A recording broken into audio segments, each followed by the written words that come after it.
Coyuntura semanal. Lunes, 25 de agosto de 2025. Derrota continental, amenazas y desafíos. Una serie de acontecimientos han convulsionado el panorama político de América Latina en los últimos días.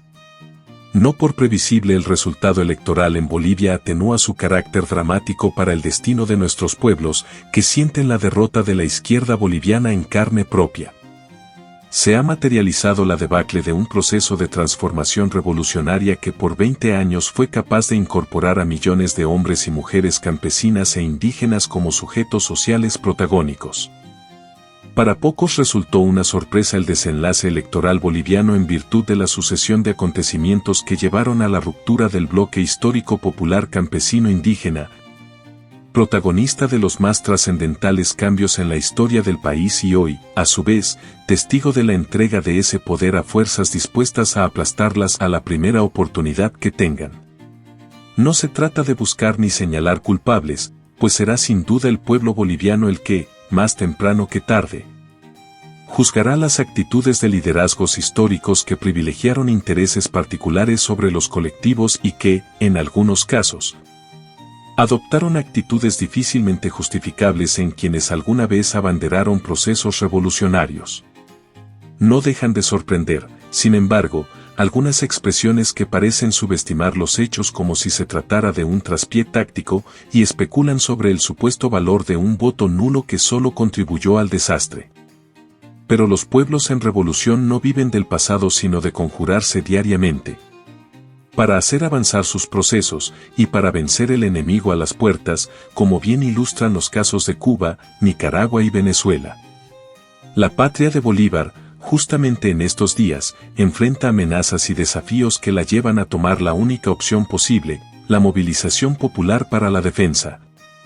La disposición combativa de una sociedad agredida desde el exterior y sobre todo la construcción permanente de caminos de unidad popular, amplia, generalizada, patriótica, antiimperialista y decidida a defender la nación de quienes, desde dentro y desde fuera, pretenden asaltarla para consumar el despojo de sus recursos naturales. Al comparar ambos procesos, es esa falta de visión amplia y estratégica, de luces largas ante los desafíos enfrentados, lo que queda en evidencia en el caso boliviano. Pocas son las dudas que puedan quedar acerca de la incidencia externa en la implosión del proceso popular. Demasiadas fueron las señales del imperio como para minimizar esas acciones, desde la generala Richardson, entonces a cargo del Comando Sur, hasta las actuales autoridades en Washington indicando su voluntad intervencionista, injerencista y de despojo sobre sus recursos naturales. Son factores, sin duda, pero jamás podrían triunfar sin la determinante fragmentación del campo popular, que fue gradualmente ganado, de una u otra forma, por corrientes conservadoras, actitudes individualistas y personalismos de liderazgos caudillistas. Podemos también registrar la influencia de fuertes sectores religiosos conservadores, que no solo coadyuvaron a aquella implosión, sino que en materia electoral aparecen como caudal de apoyo a la corriente de derecha que finalmente emergió vencedora de la primera vuelta. En estas circunstancias, el regreso de la derecha al gobierno de Bolivia no puede minimizarse en modo alguno. Esos retornos suelen ser vengativos y regresivos en todos los aspectos. Si alguna experiencia deja el caso salvadoreño para los pueblos hermanos es que, en esta época, cuando las fuerzas conservadoras y neofascistas arrebatan el gobierno a la izquierda, su objetivo central es el aplastamiento de las conquistas populares.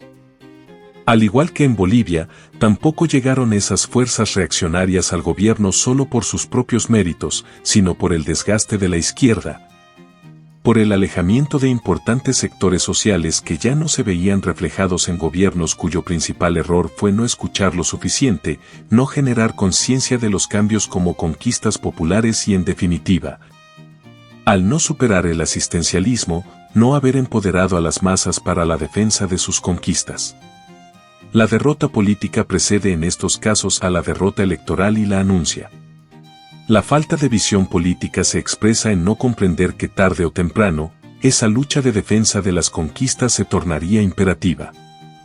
Llega el día en que la conciencia del pueblo, construida desde la educación política y la práctica de formas concretas de poder popular, se ponen a prueba, y con ello, la fortaleza del bloque histórico, expresada en los grados y niveles de resistencia que se presenten frente a la ofensiva de las fuerzas conservadoras para arrebatar derechos conquistados. Así, los procesos reversivos adquieren protagonismo. No se trata ya de la tradicional actitud privatizadora de los gobiernos neoliberales que camparon a sus anchas en América Latina al abrigo de la represión dictatorial primero, y de la construcción de consensos culturales posteriormente que provocaron la aceptación de la situación por parte de porciones nada despreciables de la sociedad. En estos tiempos, en que el modelo de dominación se muestra agotado, el sistema recurre cada vez con más frecuencia a métodos fascistas del ejercicio de poder. El objetivo es siempre el mismo: estabilizar un sistema en crisis, devolver las aguas del capitalismo a sus cauces, pero ello ya no es posible sin represión, abierta o encubierta. Veremos cuál opción es la que elige la burguesía y el imperialismo en el caso boliviano. La mayor o menor agudización del conflicto revelará, sin duda, el nivel de desarrollo de aquella conciencia popular. Dice Gramsci que el Estado es la personificación de la hegemonía acorazada de coerción. En El Salvador se han visto forzados a profundizar los niveles de esa coraza. La evidencia es el sistemático aplastamiento de cada uno de los instrumentos heredados de los acuerdos de paz. El consenso, mezcla de populismo y bonapartismo, funcionó a partir de la fabricación de un producto de marketing profesionalmente vendido a una parte importante de la población, aproximadamente un tercio de ella. Con ese recurso lograron conducir la nave del Estado a base de autoritarismo autocrático y paternalismo, combinado con exigencias de subordinación de las clases subalternas.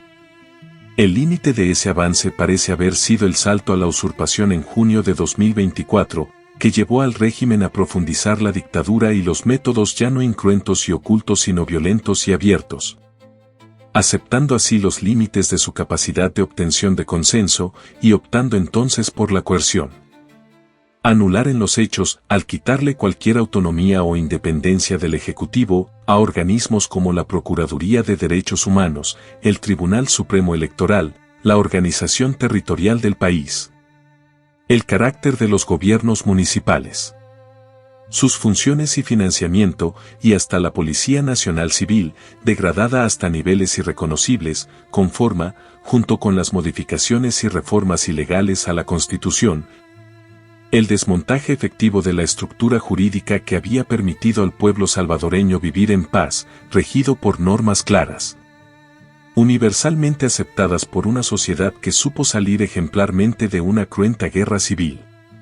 Hoy el régimen avanza velozmente, tratando de aplastar los resabios más sensibles de aquellos acuerdos, y pone al centro del debate la militarización de cargos públicos, que corresponden exclusivamente al ámbito civil por expreso mandato constitucional.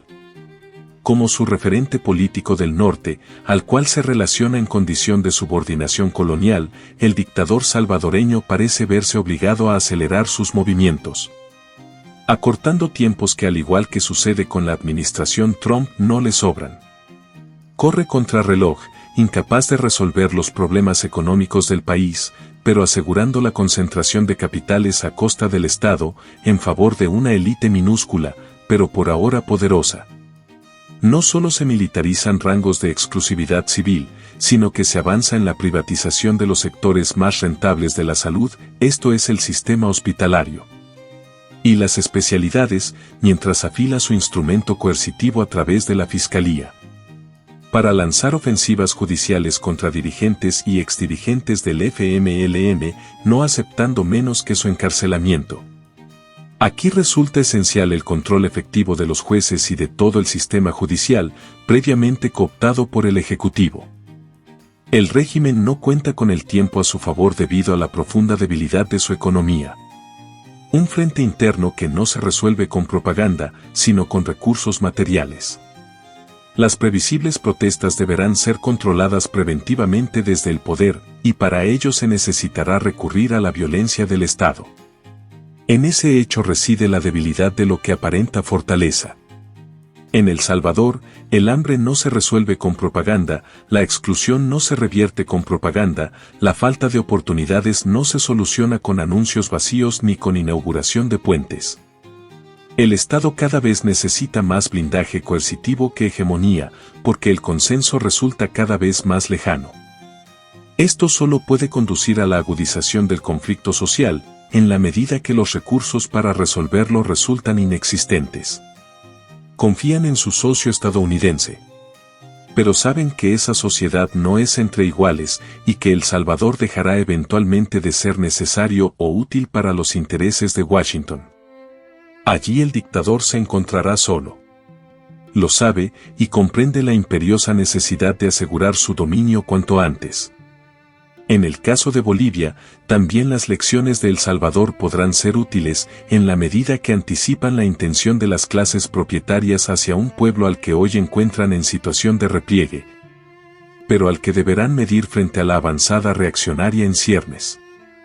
Cuidarán posiblemente las formas, como hicieron en cierto modo en otros lugares, por un tiempo, El Salvador, Ecuador, y así quizás mantengan el carácter formal del Estado plurinacional, pero vaciándolo de contenidos reales, como han hecho en otras partes con las limitaciones constitucionales que cada realidad particular les imponía.